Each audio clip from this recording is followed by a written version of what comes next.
Bismillahirrahmanirrahim. Assalamualaikum warahmatullahi wabarakatuh. Halo teman-teman, perkenalkan kami dari kelompok 5 yang beranggotakan 2 orang, yakni saya Rizka Dewi Rahmawati bersama teman saya Dina Sofia. Di sini kami akan memaparkan materi mengenai landasan filosofis pendidikan dari mata kuliah landasan pendidikan yang diampu oleh Bapak Dr. Heri Yusuf Muslihin MPD dan Ibu Istihoroh Nurzaman MPD. Nah, untuk pemaparan pertama yaitu pengertian filsafat dan landasan filosofis pendidikan akan dijelaskan oleh saya. Nah, pertama-tama mari kita bahas landasan. Kira-kira apa sih itu landasan? Nah, menurut Kamus Besar Bahasa Indonesia atau KBBI, landasan diartikan sebagai acuan, dasar, alas atau tumpuan. Nah, dapat kita pahami, landasan adalah suatu alas atau pijakan dari suatu hal atau titik tumpu pada suatu hal. Nah, lalu ada pengertian dari filsafat yang berasal dari bahasa Yunani dan terdiri dari 2 kata, yaitu philos yang berarti cinta dan sophos yang berarti kebenaran atau kebijaksanaan. Secara operasional, filsafat memiliki 2 pengertian, yaitu sebagai proses berfilsafat dan sebagai hasil dari berfilsafat. Nah, sedangkan dalam Kamus Besar Bahasa Indonesia atau KBBI, filsafat adalah sikap hidup atau pandangan hidup. Sedangkan filosofis adalah suatu pengetahuan untuk mencoba memahami segala hakikat mengenai sesuatu untuk mencapai kebenaran atau kebijaksanaan. Nah, lalu ada pengertian pendidikan. Dalam Kamus Besar Bahasa Indonesia atau KBBI, pendidikan adalah proses pengubahan sikap dan tata laku seseorang atau kelompok dalam usaha mendewasakan manusia melalui upaya pengajaran dan perbuatan mendidik. Nah, pendidikan sendiri memiliki tujuan untuk menciptakan manusia yang ideal. Seperti apa sih manusia yang ideal? Sudah kita bahas pada pertemuan sebelumnya bahwa manusia ideal antara lain adalah manusia yang bertakwa kepada Tuhan Yang Maha Esa, berakhlak mulia, sehat, cerdas, dan terampil. Maka dari itu, pendidikan bersifat normatif dan perlu dipertanggungjawabkan. Nah, dapat kita simpulkan bahwa landasan filosofis pendidikan adalah asumsi filosofis yang dijadikan acuan dalam rangka studi pendidikan dan praktek pendidikan. Melalui studi pendidikan, kita dapat memperoleh pemahaman mengenai landasan pendidikan yang dijadikan acuan atau tolak ukur pada praktek pendidikan. Nah, selanjutnya kita akan membahas mengenai karakteristik filsafat dan landasan filosofis pendidikan. Ada beberapa hal yang berkaitan dengan karakteristik filsafat, yaitu objek yang dipelajari filsafat atau objek studi, proses berfilsafat atau proses studi, tujuan berfilsafat, hasil berfilsafat atau hasil studi, dan sifat kebenarannya. Sama ada objek studi filsafat. Nah, merupakan segala sesuatu yang telah tergelar sendirinya atau ciptaan dari Tuhan, tetapi merupakan kreasi seni manusia. Namun demikian, dari segala suatu hal tersebut, hanya yang bersifat mendasarlah yang dipelajari atau yang dipertanyakan para filsuf. Pendek kata, objek studi filsafat bersifat komprehensif mendasar. Komprehensif sendiri yaitu segala sesuatu yang bersifat luas. Nah, jadi para filsuf mempelajari segala sesuatu yang bersifat luas namun masih mendasar. Ada proses studi atau proses berfilsafat yang terjadi karena ada rasa ketidakpuasan dan rasa ketakjuban seorang filsuf sehingga dirinya terdorong untuk bertanya atau memiliki keraguan terhadap sesuatu yang telah dialaminya. Nah, dengan ini para filsuf tidak berpikir dengan bertolak belakang terhadap asumsi yang telah ada, namun mereka menguji asumsi yang telah ada sebelumnya. Nah, berfilsafat ini bersifat kontemplatif yang berarti berpikir untuk mengungkap hakikat yang ada di pikirannya, atau berpikir spekulatif, yaitu mengungkap fakta yang ada di balik apa yang nampak. Nah, berfilsafat juga memiliki sifat radikal, yaitu berpikir hingga sampai akar dari sesuatu yang dipertanyakannya itu terjawab. Nah, dalam rangka mengungkap apa yang dipertanyakannya, para filsuf berpikir secara sinoptik, yaitu berpikir dengan cara merangkum segala seluruh yang dipertanyakan atau yang dipikirkannya. Dalam filsuf juga melibatkan seluruh pengalaman insaninya sehingga bersifat subjektif. Lalu ada tujuan para filsuf mengenai apa yang dipikirkan dan dipertanyakannya. Itu semua adalah untuk memperoleh suatu kebenaran. Nah, hasil dari berfilsafat ini yaitu sistem teori yang bersifat normatif atau perspektif dan individualistik unik. Bersifat normatif berarti gagasan para filsafat menunjukkan apa yang ingin dicita-citakannya, sedangkan individualistik unik adalah gagasan yang dikemukakan oleh filsuf akan berbeda dengan gagasan apa yang dikemukakan filsuf lainnya. Hal ini dapat terjadi dikarenakan pola berpikir para filsuf ini melibatkan pengalaman insani masing-masing filsafat sendiri. Nah, maka dari itu kebenaran filsafat bersifat subjektif paralelistik. Maksudnya yaitu suatu sistem gagasan filsafat adalah benar bagi para filsuf yang bersangkutan, tetapi antara filsuf lainnya tidak saling menjatuhkan kebenarannya. Nah, dalam kata lain, aliran filsafat memiliki kebenaran yang berlaku dengan realnya masing-masing. Nah, hasil dari berfilsafat sendiri dapat disajikan secara tematik sistematis dalam bentuk yang naratif atau secara lisan dan tulisan atau profektif, yang berarti dialog atau tanya jawab yang bisa juga berupa lisan maupun tulisan. Nah, lalu menurut Reja Mudjaharjo pada tahun 1995, ia mengemukakan bahwa filsafat terbagi menjadi dua, yaitu filsafat umum dan filsafat khusus. Filsafat umum terbagi menjadi beberapa cabang. Yang pertama ada cabang metafisika yang meliputi metafisika umum atau ontologi dan metafisika khusus yang meliputi kosmologi, teologi, dan antropologi.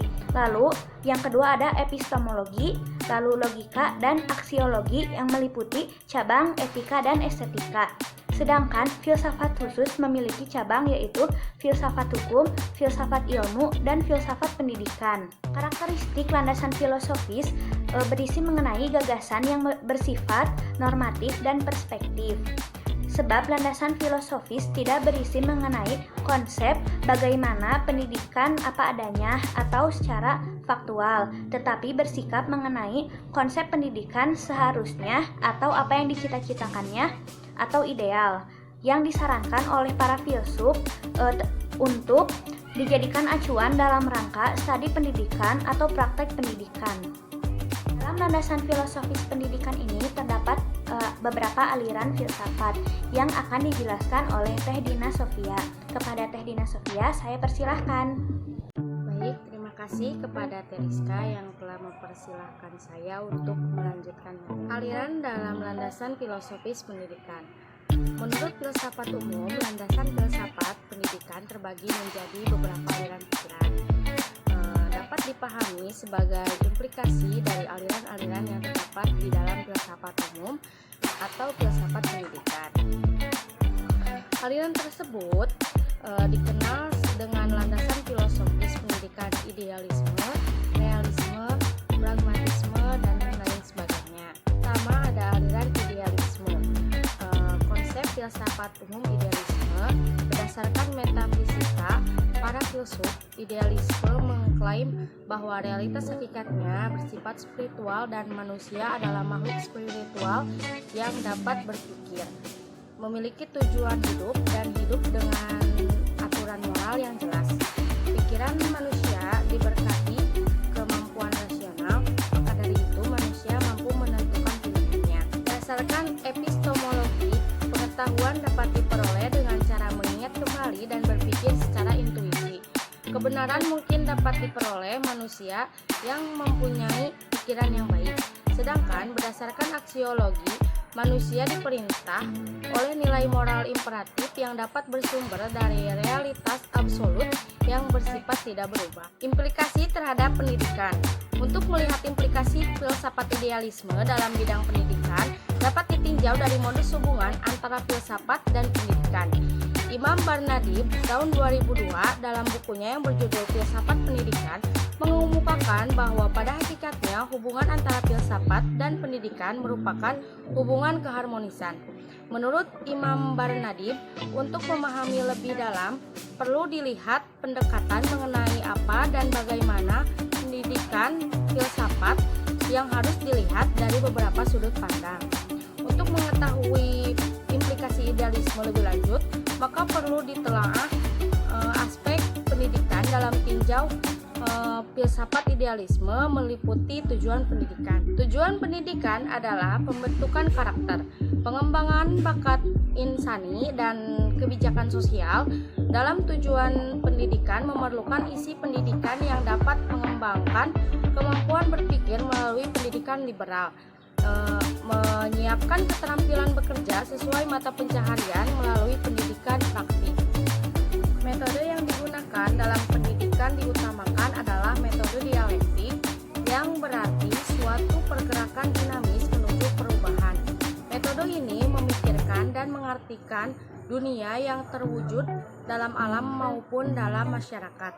Namun, dalam metode pendidikan juga menggunakan metode yang dapat mendorong belajar dan dapat diterima oleh anak sebagai peserta didik. Peran pendidik dan peserta didik adalah bertanggung jawab untuk menciptakan lingkungan pendidikan.